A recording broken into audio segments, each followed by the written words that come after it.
सोचिए, एक ऐसा नौजवान जिसने एक बहुत बड़े साम्राज्य को जड़ से उखाड़ फेंका और भारत के पहले महान साम्राज्य की नींव रखी। आज हम उसी साम्राज्य को बनाने वाले चंद्रगुप्त मौर्य की कहानी को समझने वाले हैं। एक ऐसा इंसान जिसने सच में इतिहास का रुख ही मोड़ दिया। तो इस सफर को हम 4 हिस्सों में देखेंगे। पहले कि ये साम्राज्य बना कैसे, फिर एक शक्तिशाली दुश्मन के साथ उनका टकराव, इसके बाद उनकी शासन करने की कला और आखिर में उनका वो चौंकाने वाला अंतिम त्याग। तो हमारी कहानी शुरू होती है लगभग 322 ईसा पूर्व में। उस वक्त मगध पर नंद वंश का राज था। नंद वंश जो था तो बहुत शक्तिशाली, लेकिन अब धीरे धीरे कमजोर पड़ रहा था। और इस पूरे खेल के केंद्र में थे 2 लोग। एक तरफ नंद वंश का आखिरी राजा धनानंद और दूसरी तरफ एक नौजवान जिसकी आंखों में बड़े बड़े सपने थे, चंद्रगुप्त। लेकिन इस कहानी के असली मास्टरमाइंड थे एक जबरदस्त रणनीतिकार चाणक्य, जो चंद्रगुप्त को रास्ता दिखा रहे थे। देखिए, ये सब कुछ अचानक नहीं हुआ, एक पूरा प्लान था। चाणक्य के दिमाग और चंद्रगुप्त की हिम्मत ने मिलकर पहले धनानंद को हराया, फिर 322 ईसा पूर्व में मगध पर कब्जा किया और पाटलिपुत्र को अपने नए साम्राज्य की राजधानी बनाया। लेकिन पूर्व में साम्राज्य बनाना तो बस शुरुआत थी। अब पश्चिम से एक नई चुनौती आ रही थी।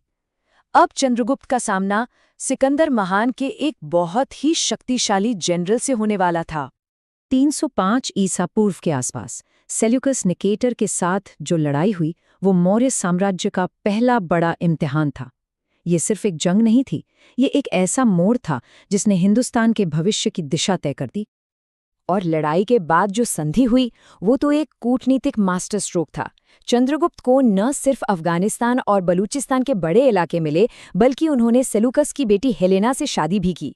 कई इतिहासकार इसे भारत की पहली अंतर्राष्ट्रीय शादी भी मानते हैं। और बदले में चंद्रगुप्त ने 500 युद्ध हाथी तोहफे में दिए। ये नंबर बहुत मायने रखता है। ये सिर्फ एक तोहफा नहीं था, ये मौर्य साम्राज्य की ताकत और उसके खजाने का खुला प्रदर्शन था। इसी संधि की वजह से मेगस्थनीज, एक यूनानी राजदूत, मौर्य दरबार में आया और उसकी लिखी किताब इंडिका आज भी हमारे लिए एक खजाने की तरह है। उसी से दुनिया को पहली बार पता चला कि मौर्यकालीन भारत अंदर से कैसा था। एक मजेदार बात यह है कि यूनानी लेखक चंद्रगुप्त को सैंड्रोकॉट्टस जैसे नामों से बुलाते थे। सदियों तक ये एक राज बना रहा। फिर 1793 में विलियम जोन्स ने इस पहेली को सुलझाया और दुनिया को बताया कि ये सैंड्रोकॉट्टस कोई और नहीं बल्कि चंद्रगुप्त मौर्य ही थे। देखिए, एक बड़ा साम्राज्य जीत लेना एक बात है, लेकिन उसे इतने अच्छे से चलाना और मजबूत बनाए रखना बिल्कुल दूसरी।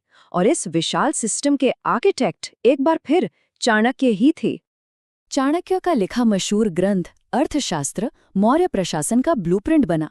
ये सिर्फ एक किताब नहीं थी, बल्कि राज कैसे करना है, जासूसी कैसे करनी है, अर्थव्यवस्था कैसे चलानी है, इन सब पर एक पूरी गाइडबुक थी। इसी की नींव पर मौर्य साम्राज्य का ढांचा खड़ा हुआ। जब चंद्रगुप्त अपनी ताकत के शिखर पर थे, तब उनकी कहानी एक ऐसे मोड़ पर पहुंची जिसके बारे में कोई सम्राट सोच भी नहीं सकता था। ये एक बहुत ही बड़ा बदलाव था।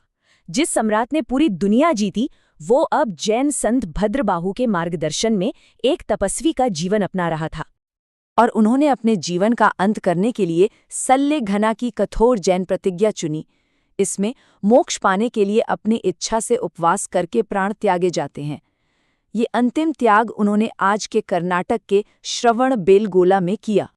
उनका राज किसी जंग के मैदान में खत्म नहीं हुआ, बल्कि शांति से किए गए एक त्याग में हुआ।